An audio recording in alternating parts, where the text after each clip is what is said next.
Imaginez, vous recevez un appel en urgence. Un recrutement qui était censé tout changer tourne au fiasco complet. C'est une situation qui, croyez-moi, arrive bien plus souvent qu'on l'imagine, et les conséquences sont désastreuses. Aujourd'hui, on va décortiquer ensemble pourquoi ces recrutements de haut niveau échouent et surtout comment on peut éviter la catastrophe. Et voilà comment ça commence. Souvent par une phrase comme celle-là, lâchée par un membre de board complètement paniqué. Un nouveau DG, un CV en or, HEC, McKinsey, la totale. Et 8 mois plus tard, c'est le chaos. L'entreprise est à genoux. 18 mois. Ça peut paraître abstrait, mais c'est un an et demi. Un an et demi de stratégies qui partent à la poubelle, d'opportunités manquées, d'efforts réduits à néant. Dans le monde des affaires d'aujourd'hui, c'est une véritable éternité. Et puis, il y a le coût. 2 millions d'euros. Et ça, c'est juste le coût direct d'une seule et unique erreur de casting au sommet. Quand on ajoute le salaire, le coût de remplacement, la perte de chiffre d'affaires, l'addition est plus que salée, elle est vertigineuse. Ce n'est pas un cas isolé, loin de là. C'est un schéma qui se répète encore et encore. La vraie question, c'est comment est-ce possible ? Comment des personnes aussi expérimentées, des membres de conseils d'administration, peuvent-elles se tromper aussi souvent sur des recrutements aussi critiques ? Eh bien, la réponse est là, sous nos yeux. On met le doigt sur le problème. Regardez bien ce graphique. 95% de l'attention, la quasi-totalité, est portée sur quoi ? Le CV, les succès passés, le fameux track record. Et seulement 5%, un minuscule 5%, est consacré à l'humain, à son équilibre, à sa psychologie. Et c'est justement là, dans ces 5% totalement négligés, que se cache la différence entre un succès phénoménal et un échec à 2 millions d'euros. Cette obsession pour le CV, elle repose en fait sur des croyances très ancrées. Des mythes qui, malheureusement, mènent quasi systématiquement à des décisions catastrophiques. Il est grand temps de les déconstruire un par un. Le premier mythe, c'est le plus tenace, l'idée qu'un historique de succès impressionnant est une garantie de réussite pour le futur. En apparence, ça semble logique, non ? Mais la réalité, elle, est beaucoup plus complexe. C'est une idée très intuitive. On a envie d'y croire, mais elle est complètement fausse. Un bon track record ne garantit absolument rien. C'est une illusion confortable, certes, mais surtout une illusion extrêmement dangereuse. Parce qu'un succès passé a pu dépendre d'un marché porteur, d'une équipe qui était déjà excellente, ou même d'un board qui ne challengeait jamais rien. Prenez ce même dirigeant, mettez-le dans un contexte difficile, et il peut complètement s'effondrer. Le track record, il nous dit ce que la personne a fait. Il ne nous dit pas qui elle est vraiment sous pression. Le deuxième mythe, et c'est peut-être celui qui coûte le plus cher. L'idée que pour un top manager, les compétences humaines, les soft skills, c'est juste un bonus. Sympa à avoir, mais pas essentiel. Grave erreur. Cette phrase, elle résume tout. Un dirigeant qui est techniquement brillant, mais psychologiquement instable, incapable d'écouter, incapable de se remettre en question, c'est une véritable bombe à retardement pour toute l'organisation.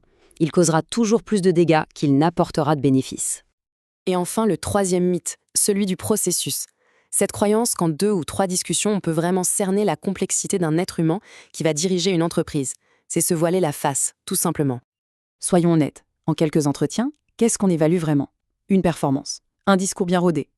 On ne voit jamais la personne derrière le masque. Comment gère-t-elle en vrai échec ? Une contradiction frontale, une pression qui dure des mois. Pour voir ça, il faut aller bien plus loin. Bon, assez parlé des problèmes. La bonne nouvelle, c'est qu'il existe une solution. Face à ces mythes, il y a une approche structurée, un framework qui permet d'évaluer un candidat dans sa globalité. C'est l'antidote au recrutement CV First. Ce framework, il a 7 dimensions. Alors oui, les 3 premières, tout le monde les regarde, les compétences, le leadership, la gestion d'équipe. Classique. Mais ce sont les 4 suivantes, celles que 90% des boards ignorent, qui font toute la différence. On parle ici de l'équilibre personnel, de la capacité à être coaché, de la résilience et de l'alignement des valeurs. Prenons la première de ces dimensions critiques, l'équilibre personnel. C'est bien plus que des compétences techniques. C'est la capacité fondamentale d'un leader à rester lucide, à rester stable sur la durée. Parce qu'un dirigeant au bord du burn-out, c'est un danger ambulant pour son entreprise. Alors concrètement, comment on évalue ça ? Eh bien, il faut chercher des signaux, des flags.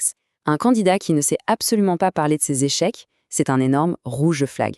À l'inverse, une personne qui mentionne spontanément son coach, ses mentors, ça, c'est un green flag géant. C'est un signe d'humilité, de conscience de soi. Et ce sont des choses observables, qui en disent très long. Et ça, c'est un petit test tout simple que n'importe qui peut faire en entretien pour une autre dimension clé, la coachabilité. C'est facile, on challenge une affirmation du candidat. S'il se braque, s'il va avoir raison à tout prix, c'est très mauvais signe. Par contre, s'il écoute, s'il pose des questions, s'il intègre le point de vue, là, on tient quelqu'un d'ouvert et ça, c'est de l'or. Comprendre ces dimensions, c'est une première étape cruciale. Mais la question, c'est comment on fait pour les évaluer concrètement ? La réponse, c'est la mise en place d'un processus de recrutement qui va bien au-delà des standards habituels. Voilà à quoi ressemble un processus vraiment solide. On ne parle pas de quelques entretiens, mais d'un parcours de 6 à 8 semaines. Et remarquez bien les étapes souvent oubliées. Une simulation de board pour voir la personne en action, la prise de référence auprès de gens qui ne sont pas sur la liste fournie par le candidat, et un coaching systématique à l'arrivée. Chaque étape est pensée pour gratter sous la surface du CV. C'est exigeant, oui, mais ça divise le risque par 10. Tout cet effort, ça peut sembler un peu lourd, je sais. Mais il faut voir ça comme un investissement. Parce qu'à la fin, l'enjeu, ce n'est pas juste d'éviter une erreur qui coûte cher. C'est de créer une valeur immense pour l'entreprise. En fait, le calcul est vite fait. Ce graphique met tout en perspective. D'un côté, le coût d'un échec, entre 1 et 5 millions d'euros de pertes. De l'autre, la valeur créée par le bon recrutement, entre 5 et 50 millions. L'écart est juste colossal, et il justifie à lui seul de prendre le temps de bien faire les choses. Pour le dire autrement, le retour sur investissement, le ROI, est d'au moins 1 pour 10. Chaque euro qu'on investit dans la qualité de ce processus en rapporte au minimum 10. C'est probablement l'un des meilleurs investissements qu'un conseil d'administration puisse jamais faire. Au final, la question est là. Pour le prochain poste clé à pourvoir, est-ce qu'on cherche à recruter une ligne sur un CV, un simple historique de succès passé, ou est-ce qu'on cherche à recruter un leader complet, un être humain équilibré, quelqu'un capable de naviguer la complexité et de vraiment mener l'entreprise vers son avenir ? Le choix entre ces deux approches, il déterminera tout.